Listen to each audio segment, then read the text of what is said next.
Et nous allons lire dans le livre des Actes, chapitre 2. Actes, chapitre 2.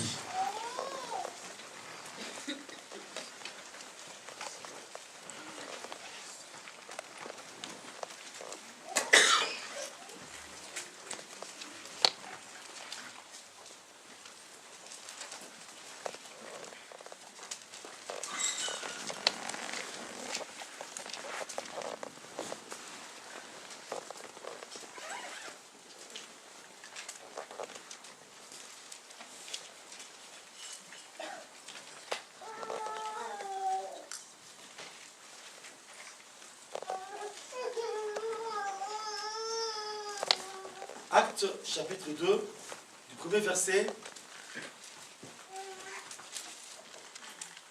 jusqu'au quatrième verset.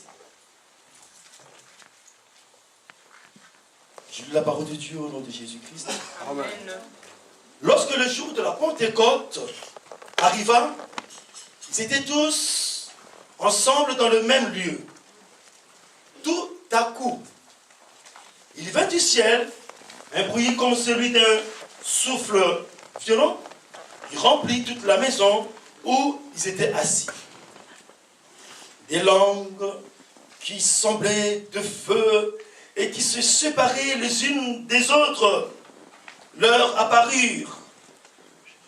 Elles se posèrent sur chacun d'eux. Ils furent tous remplis d'Esprit Saint et se mirent à parler en d'autres langues selon que l'Esprit leur donnait de s'exprimer. Amen. Amen. Amen. Amen. Dimanche dernier, mes frères et sœurs, nous avons fêté, ok, je reprends le mot, la fête de la Pentecôte. Nous avons fêté la Pentecôte. Ce matin, il y a mon neveu qui m'a appelé et puis qui m'a dit « Bonne fête, tonton ». Je lui ai dit « Bonne fête? Y a-t-il une fête aujourd'hui ?» Il m'a dit « Mais oui, il y a une fête aujourd'hui. » Une fête aujourd'hui. Au départ, je n'ai pas vraiment fait exprès. Mais tout à coup, j'ai compris. Ah tiens, il y a paraît-il une fête aujourd'hui. Et puis maintenant, je me suis rappelé, mais qu'est-ce qui a décrété cette fête-là? C'est la question que nous devons nous poser. Qui a décrété, qui a donné bien ce décret? Il y a une fête. Alors lui, il était étonné et puis il me dit, c'est le général Pétain. Je dis, ah, le général Pétain a décrété une fête. Moi, j'ai notre général qui a aussi décrété une fête. Je ne sais pas dans quelles circonstances ce général a décrété cette fête-là. C'est comme il y a un ministre, un ancien ministre, qui avait aussi décrété aussi une fête, la fête de la musique. Mais dans quelles circonstances? Mes amis, je ne voudrais pas avoir un esprit moutonneux, mais je voudrais avoir l'esprit de Dieu. Ce n'est pas par un esprit d'un homme qui va me conduire. Moi, je dis ma vie dépend de l'esprit de Dieu. Amen. Ah non, je ne suis pas fait des choses parce que tout le monde fait. Je suis quelqu'un, mais je ne me conforme jamais au siècle présent. Je voulais toujours être transformé par le renouvellement de l'intelligence pour discerner quelle est la volonté de Dieu. Seule la volonté de Dieu qui compte mes bien-aimés. Pourquoi? Parce que j'ai été bien-aimé né. Ok, je suis né bien-aimé. J'ai été enfanté par la volonté de Dieu et non par la volonté de l'homme. C'est la raison pour laquelle ma vie dépend de la volonté de Dieu. Le décret que moi je dois considérer mes bien-aimés, ce sont le décret. Ah, ça va tomber. Le décret qui doivent être pris en considération de ma vie, ce sont le décret tracé par mon Dieu. Cela est très important. Cela est très important, mes bien-aimés. Qui a tracé le chemin que tu dois suivre? C'est ça le décret. Il faut faire beaucoup attention, mes bien-aimés. Bon, ok, tout le monde, bon, c'est férié. Bon, moi, je reste là parce qu'on m'a dit de ne pas venir au travail. Je reste à la maison. Mais moi, je sais que les circonstances et les temps dépendent de mon Dieu. Amen. Alléluia. Amen. Il y a une semaine, chers amis, il y avait une fête. On dit la fête de la Pentecôte. Parce qu'à cette époque-là, en Israël, il y avait des fêtes que Dieu avait décrétées pour son peuple. Notre Dieu n'a pas changé, mes bien-aimés. Voilà des fêtes que nous devons prendre en considération. Amen. Mais il se passe quelque chose encore aujourd'hui. Il y a une semaine, on a parlé de la Pentecôte. Aujourd'hui, tout le monde a oublié la Pentecôte. Je vais vous dire autre chose, mes bien-aimés. Aujourd'hui. Certainement des églises, il y a une semaine, ils ont parlé de la Pentecôte, ils ont expliqué la Pentecôte. C'est très bien. Nous pouvons le faire aussi. Nous l'avons fait d'une autre façon. Nous avons dit la Pentecôte. Ok, le texte, bien aimé, qui a trait à cette fête-là, la Pentecôte, c'est dans Acte 2, 1 à 4. Nous avons expliqué qu'est-ce qu'est la Pentecôte. Nous avons dit une chose. Lorsque nous lisons la parole de Dieu, c'est-à-dire la Bible, quand nous prenons, bien aimé, le Nouveau Testament, nous devons toujours le lire avec le recours de l'Ancien Testament. Quand nous lisons l'Ancien Testament, nous le lisons au regard du Nouveau Testament. C'est-à-dire, pour comprendre le Nouveau Testament, il faut d'abord, il faut au préalable aller au commencement. La notion du commencement. Comment cela a commencé? C'est ce que Jésus avait dit. On dit, oui, il faut donner une lettre de divorce. Il y a ça, Moïse avait dit. Mais Jésus a dit, au commencement, ce n'était pas comme ça. C'est-à-dire, il faut voir le commencement. Notre Dieu est le commencement. Alléluia. Cette histoire-là, comment ça a commencé? Il faut toujours aller à la genèse, au début. Ne prenez jamais quand on va te raconter une histoire, tu prends seulement au milieu et puis tu dis, oh non, il est mauvais en tout cas. Oh non, elle est mauvaise. Tu fais un mauvais discernement. Tu fais bien un mauvais discernement, une mauvaise réflexion. Il faut tout d'abord prendre le prétexte. Alléluia. Ça a commencé comment? C'était comment? On va venir ici, on dit, mais il a tapé. Oh, il a tapé, mais il est mauvais. Même lui, même papa X va taper. Un autre papa, mais il est mauvais. Il est mauvais. Elle avait dit ça. Elle avait dit ça vraiment. Oh, il avait dit ça. Mais elle est mauvaise, hein. Tu fais des commentaires, elle est mauvaise, hein. Et puis quand maintenant on va dire le contexte, comment ça a commencé, tu vas dire, elle avait raison, hein. Elle avait raison, hein. Il avait raison. Parce que là maintenant tu réfléchis. Parce que tu vois le contexte, le commencement. Prends tout ton temps. Yes. Calmement. Amen. Bon. Et elle a tapé. Oui, elle a tapé. Oh. Mais ça a commencé comment? On va maintenant trouver qui a commencé. C'est l'autre qui avait commencé. Les taper. Oh Dieu. Mais c'était comme ça, mais il a cherché, il a trouvé.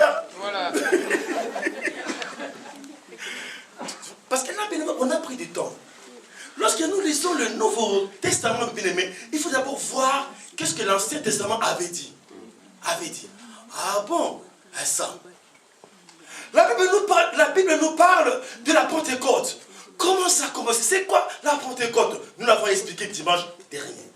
Nous l'avons expliqué. Nous avons dit, ok, seulement ça, un petit rappel, la Pentecôte, ce jour-là dans l'Ancien Testament, ok, il y a une personne qui donnait les prémices. Une personne qui donnait, ok, le première production, ou bien le premier produit. Je vais encore, ou bien Sati. Est-ce que vous comprenez? C'est une personne qui donne à Dieu. Dans le Nouveau Testament maintenant, nous voyons que ce n'est pas une personne qui donne à Dieu, mais c'est Dieu qui donne à une personne. Les prémices. Ok? Le gage, la garantie, les arrêts, la compte. Dieu verse un acompte. Nous avons dit quand Dieu il verse un acompte, quand tu vas quelque part pour acheter une voiture, tu as versé un acompte. C'est-à-dire quoi? C'est-à-dire quoi, bien-aimé? Quand tu as versé un acompte sur un bien, sur une voiture, c'est-à-dire quoi? C'est-à-dire déjà t'appartient, que personne ne puisse toucher. Ok? C'est réservé. Ok, c'est réservé. Donc c'est réservé à moi. Cela m'appartient. C'est exactement ce que Dieu a fait. Quand Dieu a versé la compte sur nous, Dieu a dit, voilà, Dieu a dit, il y a un sceau. Il a mis un sceau. Ça s'appelle aussi scellé. Tu es scellé. Tu es scellé. C'est-à-dire, la chose, le bien ici, le patrimoine ici, la propriété ici, appartient à quelqu'un. Donc, appartient à Dieu. Alléluia. C'est ça le Saint-Esprit. Dieu a mis le Saint-Esprit, bien aimé, ok, en nous. Ok, il y a un sceau, il y a une marque. J'appartiens à quelqu'un. Je suis l'épouse de quelqu'un. Ah ouais, qui peut dire amen? Amen. Je suis l'épouse de quelqu'un. C'est-à-dire, quand tu es l'épouse de quelqu'un, tu es à la fois la fiancée de quelqu'un parce que le mariage n'a pas encore été bien, enfin, tout à fait consommé. Consommé dans le sens que, c'est-à-dire que c'est fini, donc là, vraiment, on ne peut plus reculer. J'ai expliqué le mot. Alléluia. C'est-à-dire que je suis à la fois sa fiancée et puis à la fois son épouse, sa femme. C'est la raison pour laquelle nous avons vu Maman Séphora, quand Marie était fiancée à Joseph, la Bible dit le mari de Marie. Mais pourtant, Marie était encore fiancée. On a dit le mari de Marie. Parce que Dieu considère le moment de fiancée. C'est la raison pour laquelle il faut bien réfléchir. Hein? Voilà.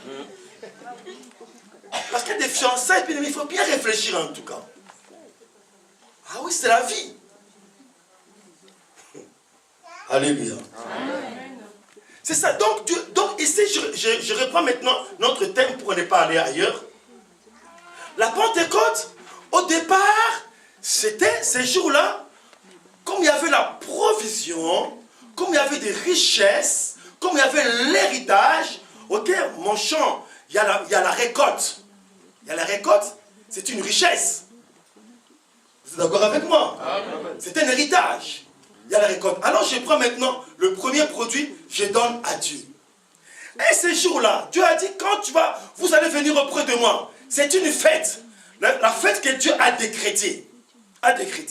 Alors bon, ces jours-là maintenant, ils amènent maintenant avec des produits, leurs produits pour donner à Dieu. Dieu dit, stop. Il y a maintenant l'accomplissement de ce que vous faisiez là-bas. Maintenant, je voudrais vous expliquer très bien ce que c'est la Pentecôte que vous avez vu là-bas en tout cas. En principe, en réalité plutôt, cette Pentecôte veut dire c'est moi qui donne, visiblement. Et c'est Dieu qui donne maintenant les prémices. Et ce prémisse, nous voyons ça dans cette portion de l'Écriture. Actes 2, 1 à 4. Nous étions en train de fêter dans l'Ancien Testament. La fête là, nous donnons. Et lorsque maintenant nous arrivons ici, on dit la fête là a changé d'ampleur, d'envergure. C'est maintenant une fête plus grande que la première. Ça s'appelle la gloire. Amen. La gloire, elle est plus grande que la première. Alléluia. C'est une grande fête. C'est-à-dire qui attire mon attention, bien-aimé. Je ne peux pas rater à cette fête-là. Une fête juste après la mort et la résurrection de Jésus-Christ. Jésus est monté, bien-aimé. Cette fête-là, bien-aimé, elle est importante. Cette fête attire mon attention. Alors, mes amis, j'appelle l'attention de chacune de nous aujourd'hui. Écoutez, cette fête-là de la Pentecôte, ces jours-là, Dieu a dit arrête. J'ai dit, Dieu, qu'est-ce qui se passe? Je te donne, Seigneur, je suis venu t'offrir notre Dieu. Alors tu me dis arrête. Dieu a dit arrête. Arrête, je suis